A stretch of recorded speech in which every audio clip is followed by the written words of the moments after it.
Second hijacker है सुस्ती। बहुत सारे लोग ऐसे ही नेचर के सुस्त होते हैं और रमजान में बहाना मिल जाता है, रोजा रखा हूं, मैंने रोजा रखा हूं, ये काम कर दो, नहीं मैं तो रोजा रखा हूं, ये काम कर दो, अरे नहीं होता है मैं रोजा रखा हूं, ये कर दो, अरे मैं ऑलरेडी काम कर चुका हूं।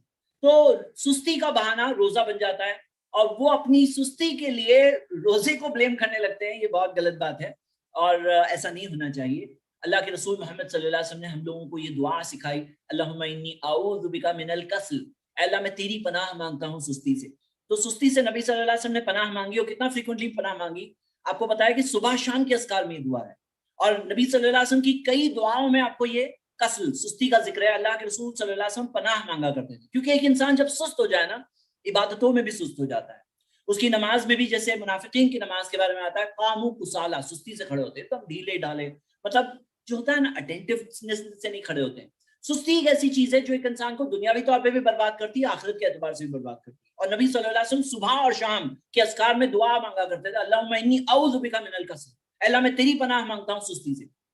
मेरे ब्रदर्स एंड सिस्टर्स, मैं आप सबको दुआ को ये एनकरेज करता हूँ कि ये दुआ आप भी और हम सब भी कसरत से पढ़ें और सुस्ती से अल्लाह की पनाह मांगे। सुस्ती की अलग अलग शक्लें होती है, लीजीनेस की अलग अलग शक्लें होती है। एक शक्ल ये भी होती है कि एक इंसान बस ना जागा हुआ है ना सोया हुआ है, बस पड़ा हुआ है। भाई जिस्म की जितनी जरूरत है उतना सोइए, कोई मना नहीं कर रहा है कि आपको आपको मुझे सोना नहीं है, कोई मना नहीं कर रहा है कि हमें सोना नहीं है, इस्लाम ने हमें ये नहीं सिखाया। लेकिन हम ये देखते हैं कि जो सुस्ती की जो जो शक्लें होती है कि एक इंसान या तो बहुत ज्यादा से ओवर स्लीपिंग कर रहा है, रमजान होती है 12-12 1-1 बजे तक लोगों की सुबह होती है, 1 बजे के बाद भी होती है, जोहर की नमाज भी जाती है। ये ऐसा नहीं होना चाहिए, सुस्ती होती है। कई बार ऐसा होता है कि सोशल मीडिया पे टाइम स्पेंड करते हैं, ये भी सुस्ती है। हैंगिंग अराउंड विद फ्रेंड्स, ये भी एक टाइप की सुस्ती है। और सुस्ती की एक शक्ल ये भी होती है कि ज्यादा अहम काम करना होता है, वो अहम काम को छोड़कर कम अहम वाली चीजों के ऊपर आदमी टाइम वेस्ट कर रहा है, ये भी एक टाइप की सुस्ती है।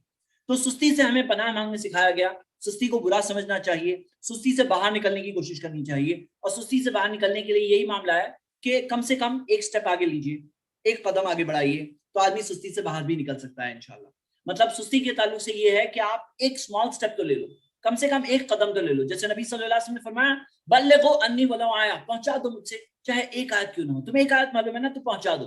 अब एक शख्स है कभी दीन की बात किसी को नहीं बताता है, वो जब एक आयत बता दे तो वो खामोशी की जिंदगी से बोलने वाला बन गया। वो खामोश इंसान था जो नहीं बोलता था, अब वो बोलने वाला बन गया, अब वो ट्रांजिशन हो गया। मतलब नबी सल्लल्लाहु अलैहि वसल्लम ने कैसे एनकरेज किया, कहा एक आयत तो बता दो, एक आयत।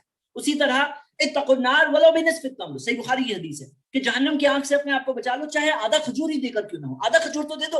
अब आधा खजूर बोले, हाँ आधा खजूर तो दे देता हूं, लेकिन जब वो दिया तो देने वाला बन गया। उसी तरह सुस्ती से निकलने में कम से कम एक छोटा सा स्टेप ले लो, छोटा सा स्टेप।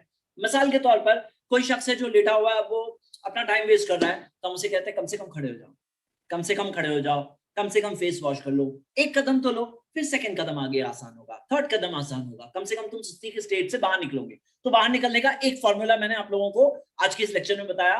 तो सुस्ती जो है डीरेल कर देती रमजान के बड़े बड़े गोल्स, बड़े बड़े इरादे, तकवा सीखना, इबादत करना। रमजान रोजे रोजे के अंदर हम ये देख रहे हैं कि कुरान पढ़ना, क़ियामुल लैल करना, कैसे करेंगे अगर सुस्त इंसान है।